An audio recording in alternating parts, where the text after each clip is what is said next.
আজকে যাকে নিয়ে ভিডিওটা করছি তাকে নিয়ে আমার কোনো ভিডিও করার উদ্দেশ্য ছিল না বা কোনো ইচ্ছা ছিল না, কারণ সামনে পুজো আসছে, সময়ের অভাব, ইচ্ছার অভাব, কোনো ভিডিও করারই ইচ্ছা ছিল না ইনফ্যাক্ট। কিন্তু মাঝে মাঝে একটু উত্তর দিতে হয়, তাই না? ইট ছুঁড়লে পাটকেল তো খেতে হবে বস। এবার ওনাকে নিয়ে এটা আমার শেষ ভিডিও কিনা সেটা আমি বলতে পারছি না, কারণ ওই যে কন্ডিশনস অ্যাপ্লাইড।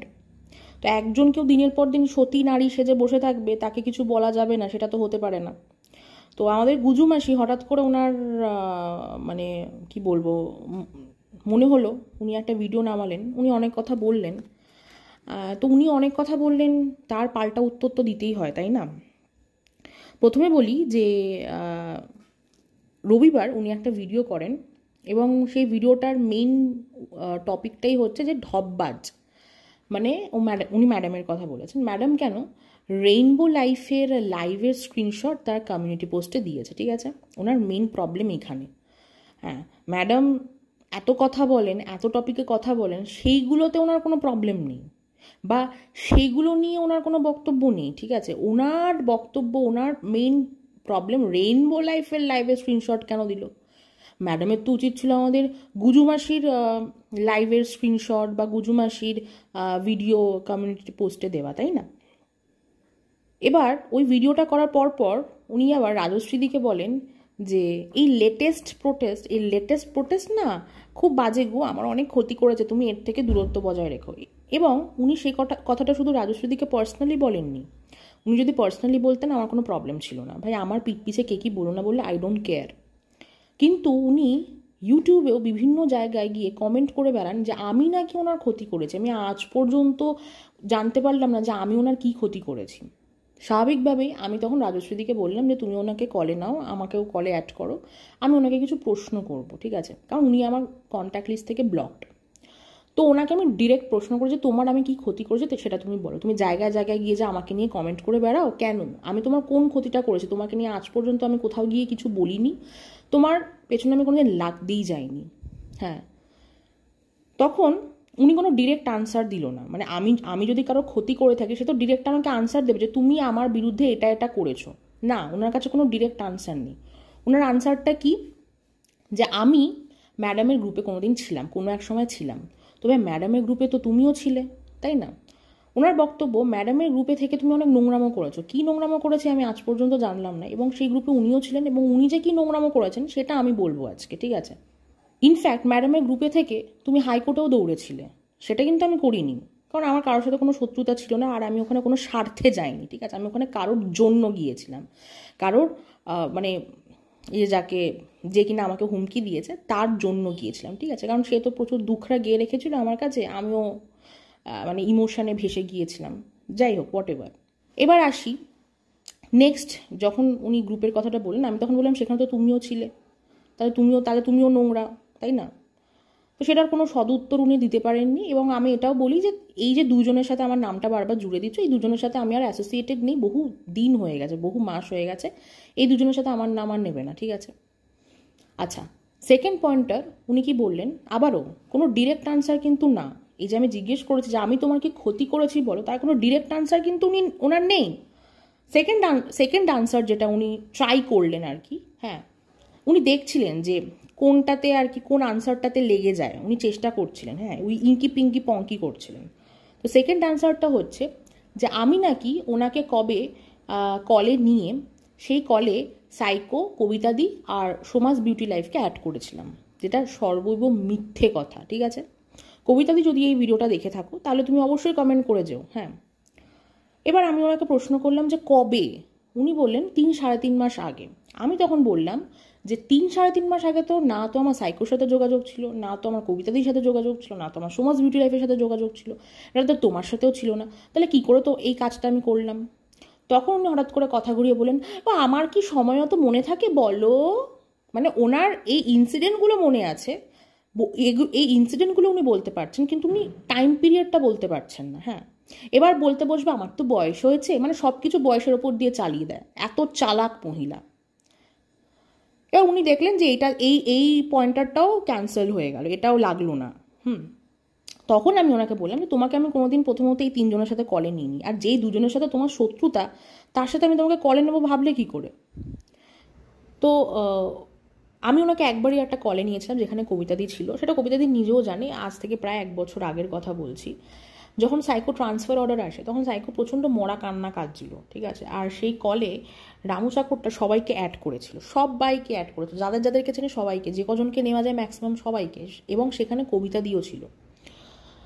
তো আমি জানতাম যে এই ম্যাটারটা টু সাম এক্সটেন্ট এই গুজুমাসি জানি, ঠিক আছে। ডিরেক্টলি এনার যোগসূত্র না থাকলে উনি ইনডিরেক্টলি জানেন। কারণ যে বাচ্চা ছেলেটা বিভিন্ন জায়গায় এই সাইকোর আগেনস্টে মেল করেছিল, সেই বাচ্চা ছেলেটার সাথে এনার শুধু ভালো যোগাযোগ ছিল না, ওই বাচ্চা ছেলেটার রীতিমতো মাথা খাচ্ছিলেন এই গুজুমাসি। তো তখন আমি এনাকে অ্যাড করার চেষ্টা করি। এনার শত্রুতা হচ্ছে, মানে ইনি ডিরেক্ট কন্ট্যাক্ট করতে পারেন না, ইনি ডিরেক্ট কথা বলার ওনার ধক নেই। হ্যাঁ, ওনার সব কিছুই হচ্ছে ভিডিওতে খোঁচা মারবো, কমেন্টে গিয়ে খোঁচা মারবো, কিন্তু একদম সামনাসামনি কথা বলার মতো অকাত ওনার নেই। তো যখন উনি দেখেন যে ওখানে কবিতা আছে, সঙ্গে সঙ্গে সে ফোনটা কেটে দেয়। তারপরে আমাকে পার্সোনালি ফোন করে বলে যে ওখানে কবিতা আছে, আমি যাব না বাবা। আর তখন আমি বললাম যে তুমি কি জানো এরকম ঘটনা ঘটেছে? বলছে তাই, আমি তো জানি না, আমার জানো খুব শরীর খারাপ। হ্যাঁ, তোমার আঙ্কেলের খুব শরীর খারাপ। মানে যখনই কোনো ক্রিটিক্যাল সিচুয়েশন অ্যারাইজ হয় তখন ওনার শরীর খারাপ হয়ে যায়, উনি তখন সেদ্ধ ভাত আর মাছ খান, আর ওনার পরিবার শুদ্ধ সবাই অসুস্থ হয়ে পড়েন, ঠিক আছে। মানে উনি নিজেকে এবং নিজের ফ্যামিলিকে যখন তখন অসুস্থ বানিয়ে দেন নিজের পিঠ বাঁচানোর জন্য। যাই হোক, তো ওনার একটা খুব ভালো একটা স্বভাব আছে, উনি একটা কাজ খুব ভালো করতে পারেন, সেটা হচ্ছে উনি ওনার নিজের মুখের কথাগুলো বা ওনার নিজের মাথায় কিছু গল্প বানিয়ে সেগুলো অন্যের ঘাড়ে চাপিয়ে দিতে খুব ভালো পারেন, বা অন্যের মুখে নিজের কথাগুলো বসিয়ে দিতে খুব ভালো পারেন। তারপরে দেখছি উনি বারংবার এই যে সাইকো যে ভুলগুলো করেছে, সেই সাইকোর করা ভুলগুলো আমার ঘাড়ে চাপিয়ে দিচ্ছেন, এবং সেই সাইকোর বলা কথাগুলো আমার মুখের মধ্যে বসিয়ে দিচ্ছেন। আমি বললাম এইগুলো তো ও বলেছিল, আমি কোথা থেকে আসলাম? না তুমি তোর সাথে ছিলে। মানে আমি বললাম আমিও সাথে ছিলাম, মানে তুমি দেখতে গেছো? তখন বলছে তুমি তোর অন্যায়গুলোকে প্রশ্রয় দিয়েছিলে। আর একটা কথা, ওর প্রত্যেকটা অন্যায়কে যদি আমি প্রশ্রয় দিতাম তাহলে ওর সাথে আমার এত ঝামেলা বাঁধতো না, বা ও কোনোদিন আমাকে এত হুমকি দিত না। ও আমাকে হুমকিটা দিয়েছে তখনই যখন ও দেখেছে যে ওর তালে তাল আমি মেলাচ্ছি না। হ্যাঁ, ওর তালে তাল মেলালে ও আমাকে ঠিকই ওর গুড বুকে রাখতো, বা আমি ওর গুড বুকে থাকতাম, আর না তো আমাকে হুমকি শুনতে হতো, ঠিক আছে।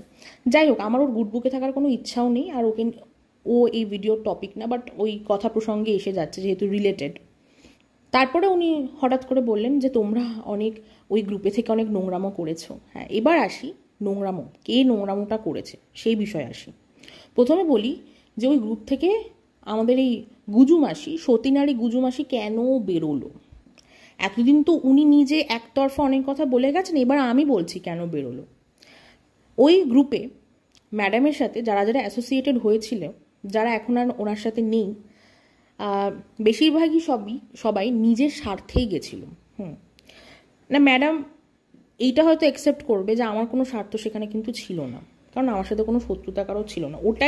সেই ভুলটার জন্য আমি এখনও রিগ্রেট করি যে আমার উচিত হয়নি, আসলে কারোর প্রতি ইমোশনাল হয়ে একটা কাজ করে ফেলা উচিত হয়নি। যাই হোক, এত কথা বুঝে শুনে করি তো, আমি আমার লাইফে প্রচণ্ড বুঝে শুনে স্টেপ ফেলি, এই কিছু কিছু স্টেপ ভুল হয়ে গেলে না তখন প্রচণ্ড রিগ্রেট ফিল হয়।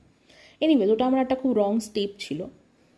গুজুমাসও নিজের স্বার্থে গিয়েছিল সেই ম্যাডামের গ্রুপে। সেখানে গিয়ে ওনার মেইন প্রবলেমটা শুরু হয় যখন উনি দেখলেন যে সবাই দল বেঁধে কালনায় গেছে, কিন্তু ওনাকে নিয়ে যায়নি, বা উনি সেই কালনার ওই টিমটার মধ্যে ছিলেন না। সেটাতে ওনার প্রথম প্রবলেম শুরু হয়। হ্যাঁ, তো স্বাভাবিকভাবেই উনি এই সাইকোকে গিয়ে প্রশ্ন করেন যে তোমরা কালনায় গেলে আমাকে নিয়ে গেলে না কেন, বা আমাকে বললে না কেন। তারপরে বলে যে এবার থেকে তুমি যেখানে যেখানে যাবে, মানে সাইকোকে বলে তুমি যেখানে যেখানে যাবে আমাকে নিয়ে যাবে। এবার যথারীতি সাইকো সেই কথাটা ম্যাডামকে গিয়ে বলে, এবং ম্যাডামের খুব মজা লাগে সেই কথাটা শুনে, এবং ম্যাডাম সেটা নিয়ে একটু খিল্লি করে। হ্যাঁ, এবং সেটা কোনোভাবে আমাদের এই গুজুমাসি এবং তার বান্ধবী শুনে নেয়, এবং গুজুমাসির খুব রাগ হয়।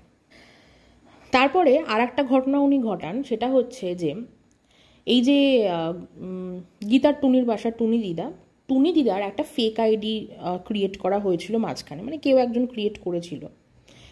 আর পারমিতার একদিন একটা লাইভ করছিল একবার, সেই লাইভে সেই টুনি দিদার ফেক আইডিটা গিয়ে কমেন্ট করছিল।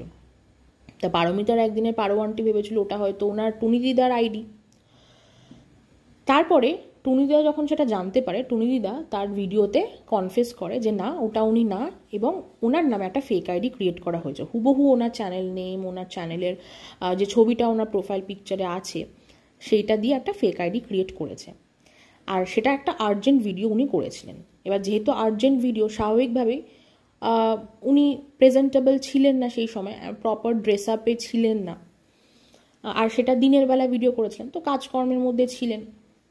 সেই কারণে কি হয়েছিল, ওনার একটু মানে শাড়ির আঁচলটা তো ওই ট্রান্সপারেন্ট হয়ে গিয়েছিল, ওই বাড়িতে শাড়ি পরতে পরতে শাড়ির অনেক সময় ওই ন্যাতা ন্যাতা হয়ে যায় না, ট্রান্সপারেন্ট হয়ে যায়।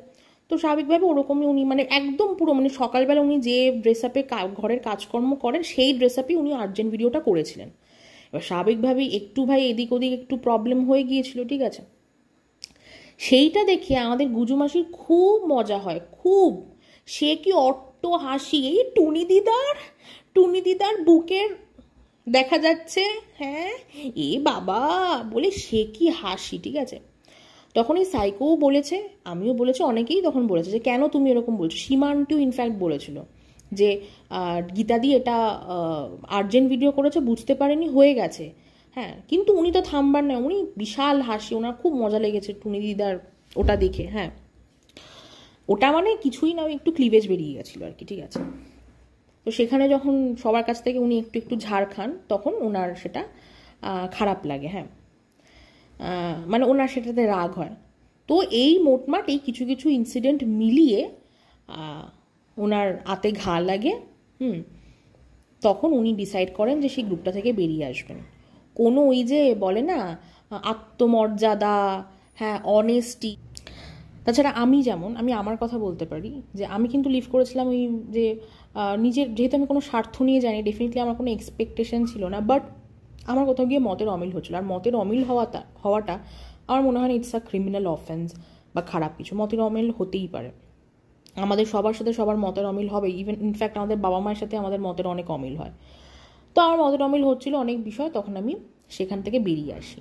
কিন্তু ইন কেস অফ গুজুমাসি, উনি কিন্তু কোনো ওই যে বললাম আত্মমর্যাদা, অনেস্টি, খারাপ লাগা, মতের অমিল, no no no no no, ওনার নিজের স্বার্থ চরিতার্থ হচ্ছিল না ওখানে। উনি যে পাত্তাটা পেতে চাইছিলেন সেই পাত্তাটা উনি পাচ্ছিলেন না। তারপরেও কিন্তু উনি অনেক কাণ্ড কারখানা করেছেন। এই কাণ্ড কারখানাগুলো জেনেও কিন্তু কিছু বলিনি, কারণ ওনার পেছনে লাগার আমার কোনো ইচ্ছা ছিলই না। মানে কি বলবো, উনি যেচে পড়ে আমাকে চটালেন, তো কিছু করার নেই। আরও কিছু ইনসিডেন্ট ছিল, সেটা নাকি ওই ম্যাডামকে পার্সোনালি নাকি ফোন করে বলতো যে আমার নামটা লাইভে নেবেন, হ্যাঁ আমার ভিডিও কমিউনিটি পোস্টে দেবেন। হ্যাঁ, তো সেগুলোর মধ্যে কোনোটাই সেভাবে হয়নি। তো ওনার তখন স্বার্থে ঘা লাগাতেই উনি আসলে মেনলি স্টেপটা নেন, তাছাড়া আর কিছুই ছিল না। হ্যাঁ, এবার যাই হোক, উনি গ্রুপ থেকে লিভ করে গেলেন। লিভ করে যাওয়ার পর উনি তো ভয়েস রেকর্ডিং, ভয়েস ক্লিপ সব রিভিল করতে লাগলেন। আচ্ছা, তারপরে হঠাৎ করে একদিন একটা লাইভে বসে বলছে যে আমি নাকি ব্যাঙ্গালোরে জুতো সেলাই করি। সেটা যখন আমি চার্জ করলাম যে আমি ব্যাঙ্গালোরে জুতো সেলাই করি, তুমি দেখতে গেছো, পুরো মুখের ওপর ডিনাই, তুমি এনে দেখো আমি কোথায় বলেছি। স্বাভাবিকভাবে আমার পক্ষে ওই 1 বছর আগে উনি কোন লাইভে কি বলেছিলেন সেটা খুঁজে বার করা এখন পসিবল না, আর তখন আমি স্ক্রিন রেকর্ড করেও রাখিনি, ঠিক আছে। তো উনি মুখের ওপর পুরো না বললেন। ওনার এটা খুব ভালো একটা স্বভাব আছে, উনি এখন যে কথাটা বলবেন 5 মিনিট পর পাল্টি খেতে ওস্তাদ উনি। তো আমার যে মেইন প্রশ্ন যে আমি তোমার কি ক্ষতি করেছি, সেটার কিন্তু ডিরেক্ট কোনো উত্তর উনি দিতে পারেননি। উনি ইনিয়ে বিনিয়ে এদিক ওদিক থেকে খুবলে খাবলে বার করে করে উনি আমাকে উত্তর দিচ্ছিলেন, যেগুলো একদমই কোনো প্রপার আনসার ছিল না। তারপর ওনার বক্তব্য হচ্ছে আমি নাকি সাইকোর সাথ দিয়েছি।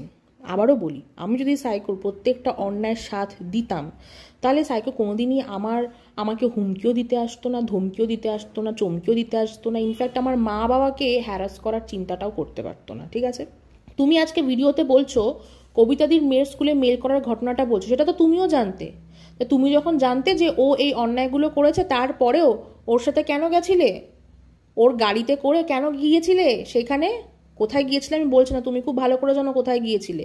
যাওয়ার পর আবার ওর সাথে বিরিয়ানি খেতে গেছিলে কেন? তুমি তো জানতেও অন্যায় করেছো, বলতে পারতে তুমি অন্যায় করছো, তোমার সাথে আমি যাবো না, তোমার সাথ আমি দেবো না, আমি একাই 100, আমি একাই লড়ে নেব, বলতে পারতে তো। ওর সাথে তো আমরা কেউ বিরিয়ানি খেতে যাইনি, গেছিলে তুমি। হাইকোর্টে যখন গেছিলে, বাড়ি ফেরার সময় তোমাকে গাড়িতে করে মানে তোমার যেখানে অবধি তুমি যাবে আর কি, তোমাকে ড্রপ করে দিয়েছিল।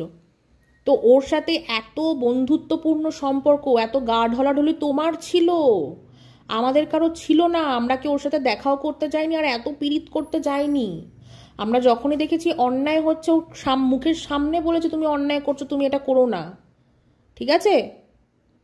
আমরা যদি ওকে উস্কাতাম, ওর প্রত্যেকটা অন্যায় সাথ দিতাম, তাহলে এমন অনেক ভিডিও ও নিজে করেছিল যেগুলো পাবলিশ করতো, কিন্তু আমরা অনেকেই পাবলিশ করতে দিইনি। তাই এত সতীগিরি ফলাতে এসো না। আসলে তোমার, আমার আর রাজশ্রীদের ওপর কোথায় রাগ সেটা আমি বলছি, আর ইনফ্যাক্ট এস সরকারদের ওপরও কোথায় রাগ সেটা আমি এবার বলবো।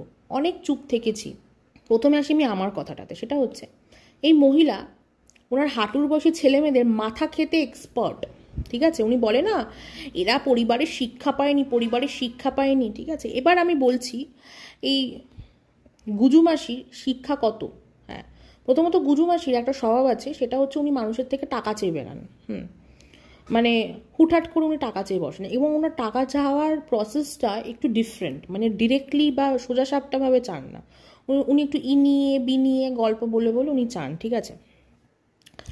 তো সেই সময় একটা বাচ্চা ছেলে, মানে ওর কাছে বাচ্চা ছিল অবশ্যই, ঠিক আছে? আমাদের মানে আমরা সেম এজ গ্রুপের, ওই সেই ছেলেটা যখন দিনের পর দিন বিভিন্ন মহিলাদেরকে নিয়ে তার ওই ফেক আইডি থেকে নোংরা নোংরা ভিডিও ছাড়ছিল বা আনএথিক্যাল ওয়েতে ভিডিও বা শর্টস ছাড়ছিল, তখন এই গুজু মাসি সেই ভিডিওগুলোর কমেন্ট সেকশনে গিয়ে না খুব উচ্ছ্বাস করত, খুব উল্লাস করত, এবং সেই বাচ্চা ছেলেটিকে বারবার খালি উস্কাতো সেই সমস্ত ভিডিও আরও করার জন্য। এবং সেখানে শুধু বিভিন্ন মহিলা নয়, কবিতাদির ছেলে মেয়ে, তারপরে সোমাস বিউটি লাইফের একটা স্পেশাল চাইল্ড আছে, ঠিক আছে? মানে হি ইজ ভেরি ওল্ড, মানে তার বয়স যথেষ্ট বেশি, কিন্তু অটিস্টিক আর কি, ঠিক আছে? বেশ ভালো মতো অটিস্টিক। তাকে নিয়ে বিভিন্ন রকমের, মানে এই সমস্ত বাচ্চাদেরকে নিয়ে বিভিন্ন রকমের আনএথিক্যাল শর্টস ছাড়তো, এবং সেখানে গিয়ে এই গুজু মাসের এত হিউম্যানিটি সেই সমস্ত শর্টসে গিয়ে মজা নিত। একদিন এস সরকারদির ছেলের একটা ছবি নিয়ে, মানে সেটা সেই বাচ্চা ছেলেটার ছবি এস সরকারদির হোয়াটসঅ্যাপ প্রোফাইল পিকচার ছিল, এবং ও কিন্তু বাচ্চা, মানে মাইনর, ঠিক আছে? একদমই ছোট। তো সেই বাচ্চাটার ছবি নিয়ে একটা শর্টস দেয়, যেখানে কি না মুখটা ঢেকে দেয়, এবং সেখানে নিচে এস সরকারদির নামটাকে একটু বিকৃত করে একটা নোংরা ক্যাপশন লেখে। সেটা রাতে ঘটে, আমি জানতাম না। আমি সকালে উঠে যখন জানতে পারি, আমি সঙ্গে সঙ্গে ওনাকে ফোন করি, কারণ সেই ভিডিওটাতে ওনার হাহা রিয়াক্ট ছিল, মানে উনি আবার উল্লাস করছিলেন। তা আমি যখন বললাম যে তুমি কি জানো এটা কে, তখন উনি সবার আগে বললেন যে এটা কবিতার ছেলে। আমি বললাম তোমাকে কে বললো এটা কবিতার ছেলে, তুমি মুখটা দেখতে পাচ্ছ কি? না না আমি জানি। ওনার একটা স্বভাব আছে, উনি খুব এরও তর্ক করেন না জেনে শুনে। তো উনি বললেন না না আমি জানি। আমি বললাম যে এটা এস সরকারদির ছেলে। তখন বলছে ও এটা এস সরকারের ছেলে, ভুল হয়ে গেছে গো, আমি ওকে গিয়ে বলছি এটা ডিলিট করে দিতে। মানে ওটা যেহেতু এস সরকারদির ছেলে, সেটা ডিলিট করিয়ে দেওয়া হলো, ভালো কথা, সেটাই আমরা চেয়েছিলাম। কিন্তু সেটা যদি এস সরকারদির ছেলে না হয়ে কবিতাদির ছেলে হতো, তাহলে কিন্তু গুজু মাসির কোনো প্রবলেম থাকতো না। তো গুজু মাসি আজকে আবার ভিডিওতে দেখলাম কবিতাদির মেয়ের স্কুলে মেল করা নিয়ে কথা বলছে। তো ভাই গুজু মাসি, তোমার তো কবিতাদির ছেলে মেয়েকে নিয়ে হ্যারাস করলে খুব মজা হয়। রাজশ্রী কেন তার ভিডিওতে কবিতাদির মেয়ের ওই ব্যাপারটা নিয়ে প্রোটেস্ট করেছে, সেটা নিয়ে তোমার খুব সমস্যা। রাজশ্রীদি কেন কবিতাদির কাছে সরি চেয়েছে, সেটা নিয়েও তোমার খুব সমস্যা। কেন গো, কেন? তুমি আজকে বলছো এই যে এত বড় বড় লেকচারটা ঝাড়ছো, তুমি নিজে কোথাকার কে? তুমি নিজে কত বড় সতী নারী, কি ভেবেছো? এতদিন মানে থেমেছিলাম, চুপ ছিলাম, ভদ্রতা বজায় রাখছিলাম, তাই বলে কি ভেবেছো যে এখনও চুপ থাকবো? তুমি মিথ্যে কথা বলো না, তুমি প্রত্যেকটা কথায় কথায় মিথ্যে বলো, 5 মিনিট অন্তর অন্তর তোমার মুখ থেকে মিথ্যে কথা বেরোয়। তুমি এখন একরকম কথা বলো, 5 মিনিট পর অন্যরকম কথা বলো। তারপরে 1 মাস পর কি 1-2 মাস পর উনি আমাকে ডেইলি 2-3 মানে দিনে 2বার করে, মানে 2 বেলায় ফোন করা শুরু করলেন। কেন সেটা আমি আপনাদের বলছি। হঠাৎ করে ওয়ান ফাইন ডে উনি আমাকে ফোন করলেন সকালবেলা ফোন করে উইদাউট এনি কনটেক্সট ওনার বাড়ির ইএমআইয়ের গল্প বলা শুরু করলেন। ফ্রম হিউম্যানিটি গ্রাউন্ড কেউ তার ফিনান্সিয়াল ক্রাইসিসের কথা আমাকে বলছে, আমি এমপ্যাথি দেখানোর কথা এমপ্যাথি দেখিয়েছি। হ্যাঁ, মানে এমন করে বললেন যে বৈশাখী তুমি তো জানো, বলো আমি বাড়ি বানিয়েছি একটা। আমি বললাম হ্যাঁ জানি। জানো এই বাড়ি বানাতে আমাকে হোম লোন নিতে হয়েছে। আমি বললাম যে আচ্ছা তাই? হ্যাঁ হতে পারে, কারণ আমাদের মধ্যবিত্ত পরিবারে আমাদের প্রত্যেকটা মধ্যবিত্ত পরিবারেই কিন্তু অনেক সময় এমন অনেক এমার্জেন্সি সিচুয়েশনে আসে যে হাতে তখন হয়তো ওই লক্ষ লক্ষ ক্যাশ টাকা তো থাকে না, তো তখন লোন নিতে হয়। তো আমি ব্যাপারটা বুঝি, ঠিক আছে, মিডল ক্লাস ফ্যামিলিতে এই লোন নেওয়া, ধার মেটানো, ইএমআই দেবে, এটা খুব কমন ব্যাপার। তো আমি তখন এমপ্যাথি দেখাই যে হ্যাঁ গো আমি বুঝি ব্যাপারটা কতটা মেন্টাল প্রেশার পড়ে। তো উনি সেই ইএমআইয়ের গল্প থেকে আর বেরোতেই পারছিলেন না। আমিও ব্যাপারটাকে অতটা মানে সিরিয়াসলি নিইনি। আমি ওনার কথা শুনছিলাম, আমি ওনাকে এমপ্যাথি দেখাচ্ছিলাম, আমি ওনাকে বলছিলাম চিন্তা করো না, সব মিটে যাবে, এই সময়টা পেরিয়ে যাবে, আমি এমন অনেক কথা বলছিলাম। তারপর এইগুলো কথা বলার পর ভালো কথা, আবার উনি আমাকে বিকেলবেলা ফোন করলেন, ফোন করে আবার সেই ইএমআইয়ের গল্প, সেম গল্প। আমি আবার সেমভাবে ওনাকে এমপ্যাথি দেখালাম। তারপরে এটা ওনার ডেইলি রুটিনে হয়ে গিয়েছিল। উনি আমাকে তারপরে আরও 2-3 দিন ফোন করেছিলেন। সেই 2-3 দিন ফোন করে উনি দিনে 2বার, ওই 2 বেলা ফোন করে ওনার বাড়ির ইএমআইয়ের গল্পটাই করতেন। আর কোনো টপিক নিয়ে এদিক ওদিককার টপিক থাকলেও মেজরলি উনি ওই ইএমআইয়ের গল্পই করতেন। ওকে, তো তখন আমি ওনার ইন্টেনশনটা আমি বুঝতে পারি যে ভাই একটা মানুষ রোজ যদি দিনে 2বার করে ফোন করে ইএমআইয়ের গল্প বলে, সেটা কেন বলে, এইটুকু বোঝার মতো ক্ষমতা তো আছে অবশ্যই আমার। তো উনি যখন যে সময়টা ফোন করতেন সেই সময় আমি 1 সপ্তাহ একটা ছুটিতে ছিলাম, ঠিক আছে, মানে আমি কোম্পানি চেঞ্জ করছিলাম। তো আমি নতুন কোম্পানি জয়েন করার আগে আমি একটা 1 উইকের গ্যাপ নিয়েছিলাম। তো স্বাভাবিকভাবে আমি সেই সময়টা দিতে পেরেছিলাম। তারপরে আমি যখন আমার নতুন অফিস জয়েন করলাম 8 অক্টোবর উনি আমাকে সকালবেলা ফোন করেন। তখন আমি অফিসে ঢুকছি এবং আমি বিরক্ত হয়ে ওর ফোনটা কেটে দিই, কারণ উনি বিষয়টাকে মানে কি বলবো, মানে ওই যে টেকেন ফর গ্রান্টেড হয়ে গিয়েছিল ওনার কাছে, ঠিক আছে, মানে উনি ভেবেছিলেন আমি ফোন ধরছি, ওনার ইএমআইয়ের দুঃখরা আমি শুনছি, আমি আগামী দিনেও হয়তো শুনবো। তো আমি বিরক্ত হয়ে গিয়ে ওনাকে ব্লক করে দিই। ওকে, সেখান থেকে ওনার মেইনলি আমার ওপর রাগটা হয়, ঠিক আছে। আর কোনো বিষয় কিন্তু রাগ না, কারণ আমি কোনোদিন ওনার পেছনে লাগতে যাইনি যে উনি আমার নামে এখানে ওখানে গিয়ে কমেন্ট করে বেড়াবেন যে আমি নাকি ওনার ক্ষতি করেছি, যেটার কোনো ডিরেক্ট এবং সদুত্তর আজও পর্যন্ত উনি দিতে পারেননি। আর একটা বিষয়, ওনার একটা স্বভাব আমি বলে রাখি, এখানে যদি কেউ ওনার সাথে কন্ট্যাক্টে থেকে থাকেন, অবশ্যই ওনার সাথে কথা বললে, ভালো বলুন ঠিক খারাপ বলুন, যে কথাই বলুন না কেন, ডেফিনেটলি রেকর্ড দ্যাট। যদিও সেটা বলার অধিকার আমার নেই, কে কী করবে না করবে তার ব্যক্তিগত ব্যাপার, বাট এইটুকু সতর্ক আমি করে রাখতে পারি, কারণ লাস্ট 1 বছর ওনাকে আমার ভালো করে চেনা হয়ে গেছে। যেই উনি দেখলেন আমাকে উনি ওনার কাজে লাগাতে পারছেন না, বা ওনার এই যে উনি যে মানুষের কাছ থেকে টাকা চেয়ে বেড়ান না, তো উনি আমার কাছেও যে এসেছিলেন, আমি ওনাকে হেল্প করিনি, তো ওনার সেখান থেকে আমার উপর যে রাগটা জন্মালো, এই যে উনি আমার ব্যাপারে মিথ্যে ন্যারেটিভ ছড়িয়ে বেড়াচ্ছেন, এটা আজ এই জায়গায় আমাকে নিয়ে করছেন, ভবিষ্যতে অন্য কাউকে নিয়ে করতেই পারে। এনাকে ট্রাস্ট করা একদমই যায় না। ইভেন এই যে সাইকোকে নিয়ে ওর যে প্রবলেমটা না, এই যে আজকে বলছে না তো সাইকো তোমাদের ল্যাজে পাড়া পড়েছে, তাই তোমরা সাইকোকে নিয়ে বলছো।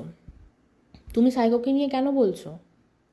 হ্যাঁ, যতদিন সাইকো তোমাকে নিয়ে গাড়ি করে ঘুরে বেড়াচ্ছিল, বিরিয়ানি খাওয়াচ্ছিল, তখন সাইকো ভালো ছিল না? তাহলে হঠাৎ করে তুমি সাইকোকে নিয়ে কেন বললে নেগেটিভ কথা? কারণ তুমি প্রশাসনিক হেল্প চেয়েছিলে, সাইকো মনে হয় সেরকমভাবে একটা হেল্প করতে পারেনি, অল্প, কারণ তো নিজেই গর্তে পড়েছিল, তোমাকে কি হেল্প করবে? তো সেখান থেকে তোমার সাইকোর প্রতি রাগ জন্মায়। আর একটা স্বভাব আমি বলি, সেটা হচ্ছে যেই প্রসঙ্গে আমি বললাম যে এনাকে একদম বিশ্বাস করবেন না, যদি কথা বলে থাকেন রেকর্ড করবেন, কেন আমি সেটা বলছি সেটা হচ্ছে এনার একটা স্ট্র্যাটেজি আছে। এই কন্ট্রোভার্সি জনারে 3জন এস আছে আমরা জানি, সঞ্জয় দা, সীমা আন্টি আর সুতপা, এই 3জন, ঠিক আছে। এনার স্ট্র্যাটেজি হচ্ছে 3জন এসের মধ্যে যে কোনো এসের সাথে ওনার ভালো সম্পর্ক রাখতেই হবে। আগে ছিল সুতপা, এখন হচ্ছে সঞ্জয় দা, ওকে। আর এর স্বভাব হচ্ছে, আমি বলি সেই সময় সুতপার সাথে খুব ভালো সম্পর্ক ছিল এবং সুতপা একে দিদির মতো মেনে প্রচুর কথা বলতো, মানে এমন অনেক কথা বলতো যেগুলো কিন্তু সুতপা আর কাউকে বলতো না। ইনফ্যাক্ট আমারও জানার কথা নয়, ঠিক আছে, আমি জানি, কারণ এই মহিলাই আমাকে বলেছে এসে। তো সুতপা তাকে বলতো যে তোমাকে বলছি, তুমি কিন্তু কাউকে বলো না। তখন এ কী করতো, সেই কথাগুলো নিয়ে একে ওকে বলতো, বলে আবার তাদেরকে বলতো এই তোমরা না বলো না, ও আমাকে বলতে বারণ করেছিল। তো ভাই তাহলে তুমি বলছো কেন? সে যখন তোমাকে বলতে বারণ করেছে তুমি সেই সিক্রেসিটা বজায় রাখো। কিন্তু না, উনি সেই সিক্রেসি বজায় রাখতে পারেন না। ওনার সবসময় মানুষের পেছনে চুলকাতে হবে এবং সবসময় সবার কাছে ভালো সাজতে হবে, ঠিক আছে। তো ওনার ভালো সাজার স্ট্র্যাটেজি কি? একটু ইনিয়ে বিনিয়ে কথা বলবে আর লোকের হাড়ির খবর এসে দেবে, ঠিক। উনি বলতেন ওরকম সুতপার ওই সিক্রেট কথাগুলো বলতেন, তখন ওই সুতপা আর MS ফ্যামিলি ওদের মিল হয়, বাড়ি যাওয়া যাওয়াই হয়, ঠিক আছে। তো তখন ওনাকে আমি অ্যাপ্রিসিয়েট করেছি, ভালো করেছো, ঝামেলা মিটিয়ে দিয়েছো, ভালো করেছো, হ্যাঁ। তখন উনি আবার এই কী বলে MS ফ্যামিলি ওদের বাড়িতে গিয়ে খেয়ে আসলো, খেয়ে এসে আবার বলছে মন্দিরার চরিত্র ভালো না, হ্যাঁ, সোমনাথ ছেলেটা ভালো কিন্তু মন্দিরার চরিত্র ভালো না, ওদের ফ্যামিলিটা ভালো না, হ্যাঁ। আমি কথাগুলো বলতাম না, বলতে তুমি বাধ্য করেছো আজকে আমাকে। এই যে তুমি সতী নারীর মুখোশটা পরে থাকো, সেই সতী নারীর মুখোশটা খোলাটা একটু প্রয়োজন তোমার, বুঝেছো? তুমি বেশি বার বেড়ে গেছো। তুমি যেখানে সেখানে তোমার নাকটা গলিয়ে দেবে আর তুমি ভাবছো মানুষ তোমাকে ছেড়ে দেবে? হ্যাঁ, তোমার যাদের সাথে ভালো সম্পর্ক থাকে তুমি তাদের পিঠ পিছে লোককে বলে বেড়াও আর তাদের সামনে তুমি ভালো সাজো, এটা হচ্ছে তুমি, বুঝেছো গুজুমাসি? তো সেই সময় সুতপার সাথে ভালো সম্পর্ক মেনটেন করে সুতপার হাড়ির খবর নিয়ে নিয়ে একে ওকে বলে বেড়াতো। তারপর জানি না তারপর সুতপার সাথে এনার মাঝখানে কি ঝামেলা লেগেছে আমি জানি না। হঠাৎ করে দেখলাম উনি একটা লাইভ করলেন এবং ওনার থেকে এটা ওনার থেকে এক্সপেক্টেড, উনি এরকমই করেন, হ্যাঁ। এখন উনি সঞ্জয়দার কাছে গিয়ে রয়েছেন এবং ওনার এখন সঞ্জয়দার বিরুদ্ধে মুখের ওপর কিছু বলার সাহসটা নেই, পিঠ পিছে আছে। সেটা উনি ভালো মতনই করছেন, এখনও চালিয়ে যাচ্ছেন, ঠিক আছে, সে খবরটাও আমার কাছে আছে। তো পিঠ পিছে ভালো মতনই চালিয়ে যাচ্ছেন, কিন্তু সঞ্জয়দার সাথে সামনে সামনে লাগার ওনার কোনো সাহস ওনার নেই, ঠিক আছে। তো ওনাকে এখন সঞ্জয়দাকে একটু অয়েলিং বাটারিং করে চলতে হবে এবং চলুক, আমার তাতে কোনো অসুবিধা নেই। কিন্তু আমার পেছনে লাগতে আসলে, আমাকে নিয়ে মিথ্যে ন্যারেটিভ ছড়ালে তুমি যে কি জিনিস সেটা সবার সামনে আমি দেখিয়ে দেবো, বুঝেছো তো? রেইনবো লাইফের লাইভে গিয়ে কমেন্ট করেছি এবং ওনাকে আমি ওনার বাড়ির 1 মাসের EMIটা দিইনি, সেটা নিয়ে ওনার প্রবলেম হয়েছে আমাকে নিয়ে। কিন্তু রাজশ্রী তো কমেন্ট করেনি, তাহলে রাজশ্রীদিকে নিয়ে কেন বলবো? সেটা হচ্ছে ওই যে বললাম ওনার লোকের কাছে টাকা চেয়ে বেড়ানো স্বভাব, হ্যাঁ। যে ওনাকে ইনস্ট্যান্ট হেল্প করবে সে ভালো, যে হেল্প করবে না সে খারাপ, ঠিক আছে। তো রাজশ্রীদির কাছে এরকম প্রচুর বিদেশি ক্রিম হ্যানা ত্যানা এইসব চায়, হ্যাঁ। এবার রাজশ্রীদির কাছে লাস্ট টাইম চেয়েছিল ওনার মেয়ের বিয়ের টাকা, ওনার মেয়ের হয়তো সামনে বিয়ে, হ্যাঁ, ওনার মেয়ের বিয়ের জন্য উনি টাকা চেয়েছিলেন। তো রাজশ্রী তখন ইনস্ট্যান্টলি হেল্প করেনি, স্বাভাবিকভাবে। ভাই বিয়ে যদি 5-6 মাস পর হয় বা 1 বছর পর, যখনই হোক না কেন, আমি জানি না কবে, তা বিয়ে সেই টাকাটা এখন দিয়ে কী লাভ? যখন তোমরা বিয়ের তোড়জোড় করবে, ঠিক আছে, যখন বিয়ের অ্যারেঞ্জমেন্ট শুরু হবে তখন টাকা দেওয়া হবে। এখন তোমরা যখন কিছুই করছো না, তাহলে এখন তোমাকে টাকা দিয়ে কী হবে? হ্যাঁ। তো রাজশ্রীদির কাছে তার মেয়ের বিয়ের জন্য টাকা চায়। রাজশ্রীদি কোনোদিন নাও বলেনি, ঠিক আছে, কিন্তু কোনোদিন ডিরেক্টলি হ্যাঁও হয়তো বলেনি। এবার রাজশ্রীদি সেটা যখন আমাদেরকে এসে বলে, আমরা স্বাভাবিকভাবে আমরা বলি যে বিয়ের এমার্জেন্সিতে টাকা চাওয়া আর কারোর বিয়ের জন্য টাকা চাওয়া, দুটোর মধ্যে কিন্তু তফাৎ আছে। বিয়েটা এমন একটা জিনিস যেটাতে উই ক্যান ডিসাইড যে আমরা কতটা খরচ করব। ওনার যদি কোমরের জোর না থাকে তাহলে উনি সেভাবেই বিয়েটা দিক, ওনার দরকার নেই ধুমধাম করে বিয়ে দেওয়ার লোকের কাছ থেকে টাকা পয়সা চেয়ে। যাই হোক, সেটা ওনার ব্যক্তিগত ব্যাপার। ওনার মনে হয়েছে উনি মেয়েকে এর থেকে টাকা ধার নিয়ে উনি মেয়ের টাকা নিয়ে, মানে রাজশ্রীদির কাছে কিন্তু ধার চায়নি, টাকাটা চেয়েছে, দেবে। অ্যাজ ইফ রাজশ্রীদির রোজগার করা টাকার ওপর ওনার অধিকার আছে, ঠিক আছে। তো রাজশ্রীদি যেহেতু ইনস্ট্যান্ট হেল্পটা করেনি, তাই রাজশ্রীদির ওপর রাগ। আর রাজশ্রীদি কেন আমার সাথে কথা বলে, রেইনবো লাইফের সাথে কথা বলে, সেটাও একটা রাগ। এবার আসি ভাষা। উনি যে ভাষা করছেন না, গালাগালি উনি দেন, উফ আহারে, এত সতী নারী এই পৃথিবীতে এই কোনায় একটাও নেই, একটাও না। সৌমিদি একটা কমিউনিটি পোস্ট দিয়েছে, সেখানে গিয়ে এই মহিলার মুখের ভাষাটা একটু দেখে আসবেন, ঠিক আছে? এবং উনি যে ওই যে বলছিলেন না, উনি নাকি কোনো খারাপ কাজ করেন না, কোনো অন্যায় উনি করেন না। অরণ্যর স্কুলে এই মহিলা গিয়েছিলেন, ঠিক আছে? অরণ্যর স্কুলে অরণ্যর বাবার কন্ট্যাক্ট ডিটেলস জোগাড় করতে এই মহিলা নাচতে নাচতে চলে গিয়েছিলেন। উনি এত ভালো। শুধু তাই নয়, তনুশ্রী আন্টির খোঁজ খবর লাগাতে কোন নাকি পার্লারে চলে গিয়েছিলেন। সেই খবর সেই সময় যারা ছিল তারা ভালো করে বলতে পারবে ওনার কীর্তিকলাপ। তো ওনার ভাষা, যেটা বলছিলাম, ওনার ভাষা, উনি এত সতী নারী যে উনি লোকের জন্ম প্রসঙ্গ তুলে আনেন, মানে কার জন্মের ঠিক নেই, কার জন্মের ভুল আছে, এগুলো নিয়ে উনি ভিডিও করতে বসে যান। কিন্তু উনি খুব প্রচণ্ড সতী নারী। এই যে টিনাকে নিয়ে উনি এত প্রতিবাদ করেন, হ্যাঁ টিনাকে নিয়ে কেন লোকে বলছে টিনা এই না সেই না, অথচ এই টিনাকে নিয়ে পিঠ পিছে লোকের কাছে গিয়ে নিন্দা করে বেড়ায়। হ্যাঁ টিনা ভালো না, টিনার চরিত্র ভালো না, হ্যাঁ কোনো মেয়ে পারে এরকম করতে? হ্যাঁ, তাহলে ভাই তোমার পেছনে, তুমি মুখে এক কথা বলো, তুমি পেছনে আর এক কথা বলো কেন? তোমার তো, তুমি পেছনে যেটা বলবে, তুমি যদি এত অনেস্ট সতী নারী হয়ে থাকো, তুমি সামনে যেটা বলবে তুমি তো পেছনেও তাই বলবে। তুমি পেছনে টিনার পিন্ডি চটকাও, তুমি সামনে গিয়ে টিনার এত কথা বলো কি করে? কাকে স্যাটিসফাই করার জন্য? কাকে খুশি করার জন্য বলো? তুমি বকদাদার রিলসে, শর্টসে গিয়ে, ফেসবুকের রিলসে গিয়ে কমেন্ট করে আসোনি যে আমি আপনার সাথে যোগাযোগ করতে চাই? কেন? সবাই তোমার হাতটা ছেড়ে দিয়েছে? প্রথমে ছিল ম্যাডাম সঙ্গীতা ম্যাডাম, তারপরে গেলে বাবলি ম্যাডাম, এখন গেছো বকদাদার কাছে। কি বকদাদা পাত্তা দিয়েছে কি দেয়নি জানি না, সেটা বলো। এই দুজন যে তোমাকে পাত্তা দেয়নি সেটা তো জানি, কিন্তু বকদাদা পাত্তা দিয়েছে কি দেয়নি সেটা বলো। সব সময় লোকের পেছনে গিয়ে কাঠি করা, সব সময় লোককে নিয়ে ভুলভাল কথা বলা। কেউ তোমাকে নিয়ে বলতে চায় না, কিন্তু তোমার বলতে হবে লোককে নিয়ে।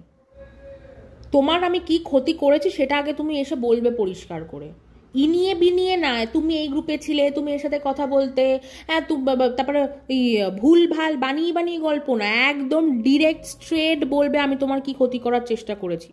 টাকার কথাটা বললাম, আমি তো ফোনের কথা বলতেই ভুলে গেছি। খালি লোকের কাছে গিয়ে নক করে জিজ্ঞেস করবে, এই তোমার কোনো পুরনো ফোন আছে গো, এই তোমার কোনো পুরনো ফোন আছে গো, তাহলে আমাকে দেবে গো। কেন গো? কেন?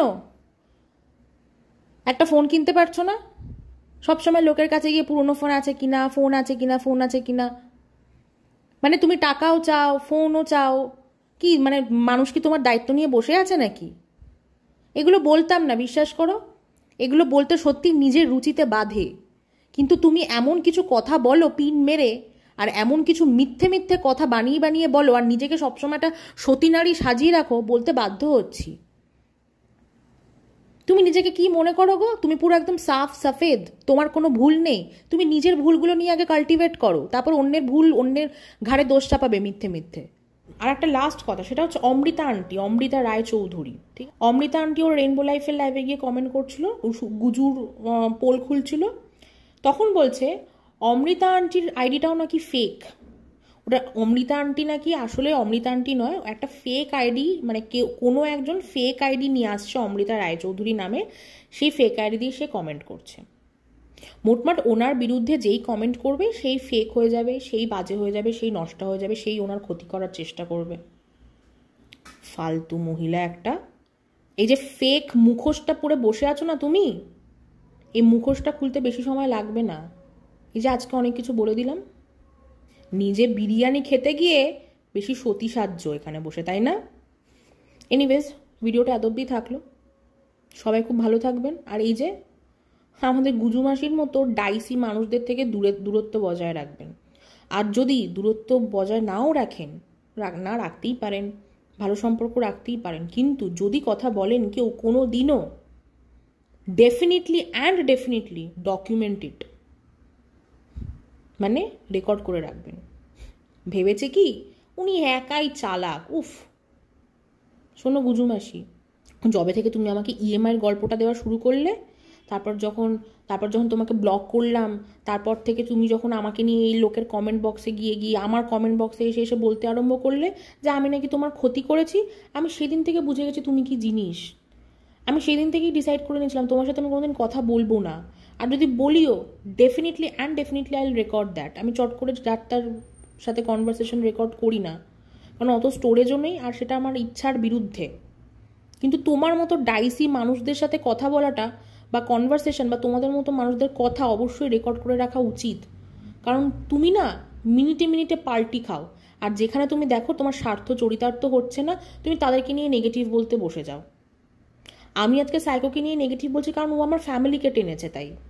ও আমাকে নিয়ে কি বলো না বলে আই ডোন্ট কেয়ার, সেটা আমি নিজে ঠিক সামলে নিতাম। কিন্তু যে মুহূর্তে ও আমার ফ্যামিলিকে টেনেছে, ও আমার অ্যাড্রেস রিভিল করার হুমকি দিয়েছে, তখন তাই মুখ খুলবই বস। আর এর বিষয়টা মোটেই আনএথিক্যালি আমি করিনি।